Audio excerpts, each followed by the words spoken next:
Ça tourne à l'image et ça tourne au son.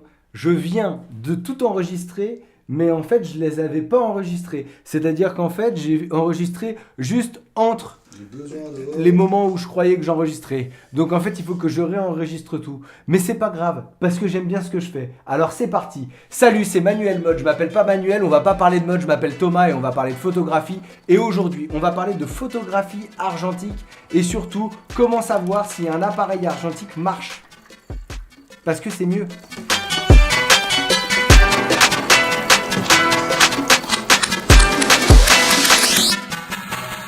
Vous êtes peut-être déjà retrouvé dans cette situation, c'est-à-dire que vous avez un bel appareil argentique dans les mains, mais vous ne savez pas s'il marche et c'est un peu embêtant de dépenser de l'argent pour acheter un appareil, acheter une pellicule, charger la pellicule dedans, faire 36 poses et l'amener au labo et récupérer ses photos quelques jours plus tard pour s'apercevoir qu'en fait l'appareil ne marchait pas. Ça fait beaucoup de dépenses pour pas beaucoup de résultats. Alors voici quelques conseils que moi j'utilise pour savoir comment un appareil marche sans avoir à mettre de pellicule dedans. C'est parti!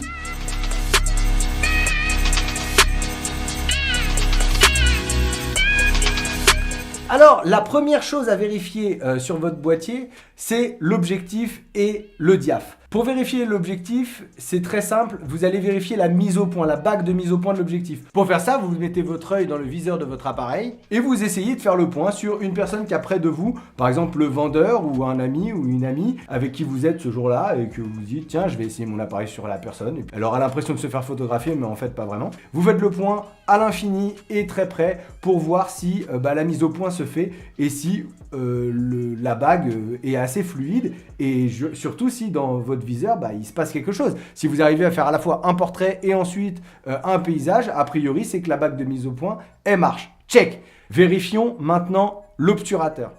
Ouais, le diaph quoi. Pour vérifier l'obturateur, c'est très simple, il faut retirer l'objectif de l'appareil. Pas de panique si vous l'avez jamais fait, c'est assez simple en fait. Ça fonctionne à peu près toujours pareil. Il y a toujours un petit bouton sur la façade avant de l'appareil ou de part et d'autre de l'objectif sur lequel il faut appuyer et rester appuyé pour démonter l'appareil, enfin pour démonter l'objectif. Vous le démontez dans le sens inverse des aiguilles d'une montre et ça va vous permettre de désolidariser l'objectif de la façade de l'appareil et de vous retrouver avec le petit objectif comme ça. Pour vérifier le diaph, c'est hyper simple. Vous avez une bague de diaph qui n'est pas la bague de mise au point mais qui est l'autre et qui vous permet de faire rentrer plus ou moins de lumière dans votre boîtier. C'est-à-dire que quand c'est très ouvert, il y a beaucoup de lumière qui va rentrer dans le boîtier et quand c'est plus fermé, c'est qu'il y a moins de lumière qui va rentrer dans le boîtier. C'est assez logique mais ça fonctionne à peu près comme l'iris de l'œil. Pour vérifier ça, vous tournez, vous voyez si ça s'ouvre ou si ça se ferme. Et si ça s'ouvre et que ça se ferme de manière graduelle comme chaque numéro du diaph ou chaque degré de diaph, vous avez la mise au point, le diaph, check.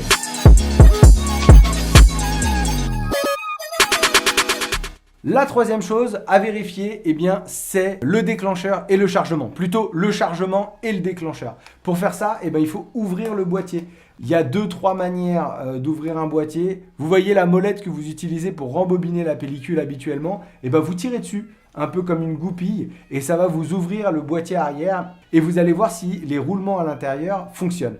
Il y a deux autres manières de faire, c'est-à-dire qu'il y a peut-être un petit bouton sur la tranche de l'appareil qui vous permet pareil d'ouvrir.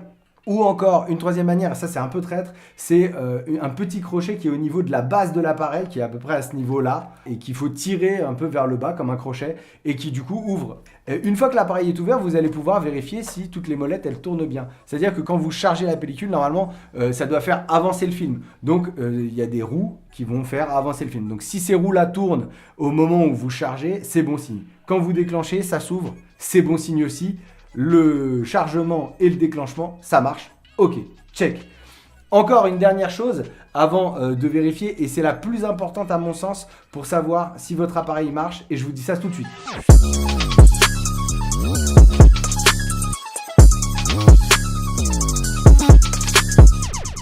Et oui, on arrive à la troisième partie de cette vidéo, c'est la vitesse d'obturation. Pour vérifier la vitesse d'obturation, il va falloir être un peu plus technique. Donc vous gardez votre boîtier ouvert, vous vous mettez sur le mode B. Le mode B, c'est le mode pause longue. C'est-à-dire que tant que vous êtes appuyé sur le déclencheur, ça reste ouvert. Vous vous mettez sur le mode B, donc, et vous chargez, déclenchez. Ça reste ouvert tant que votre doigt il est appuyé sur le déclencheur, et une fois que vous relâchez, ça referme. Ça, c'est une première chose. Et ensuite, vous allez voir, il y a une gradation de 1 à 1000.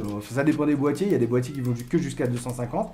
1, ça veut dire que c'est 1 seconde de temps d'ouverture. C'est-à-dire que vous chargez, vous appuyez sur le déclencheur et si vous restez appuyé, ça ne change rien. Ça restera qu'une seconde. Donc là, ça fait clic-clac, 1 seconde. Ensuite, 2, c'est 1 demi-seconde. Vous chargez, vous déclenchez, ça va un peu plus vite.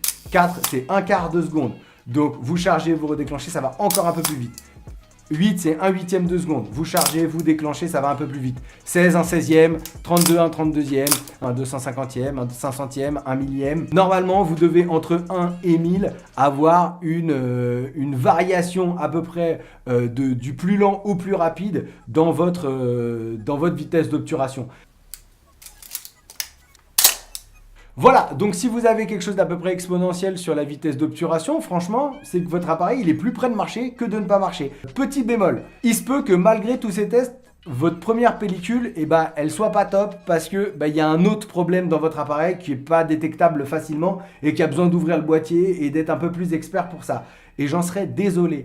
Donc c'est pour ça que le truc à faire absolument, c'est achetez une pile avant chaque utilisation. Votre première pellicule, c'est une pellicule test. Prenez une pellicule qui est pas chère, des chips à 1 euro, à 2,50 €, il y en a. Prenez pas beaucoup de pauses, comme ça vous prend pas beaucoup de temps à faire parce que 36 pauses c'est long. Genre il y a des pellicules à 12 pauses, 24 pauses, c'est mieux que de prendre une 36 pauses. Et quand vous faites le développement au labo de vos premières pellicules, demandez pas de tirage de lecture, ça sert à rien, ça coûte de l'argent. Faites-les développer et numériser seulement, ça suffira amplement pour votre première pellicule. Et s'il se trouve que les photos sont magnifiques, vous aurez toujours l'occasion de faire des tirages après plutôt que de lancer des tirages de lecture en pariant sur la qualité de votre appareil. Voilà, c'est tout pour aujourd'hui. J'espère que cette vidéo vous a plu. Si c'est le cas, mettez un j'aime ou abonnez-vous à cette chaîne si vous voulez voir plus de vidéos comme celle-là ou si vous voulez découvrir mes autres projets. J'espère que vous allez vous éclater avec votre appareil et que ça vous a été utile. N'hésitez pas à partager cette vidéo ou à me laisser un commentaire si vous avez des questions ou même si vous avez des remarques sur cette vidéo.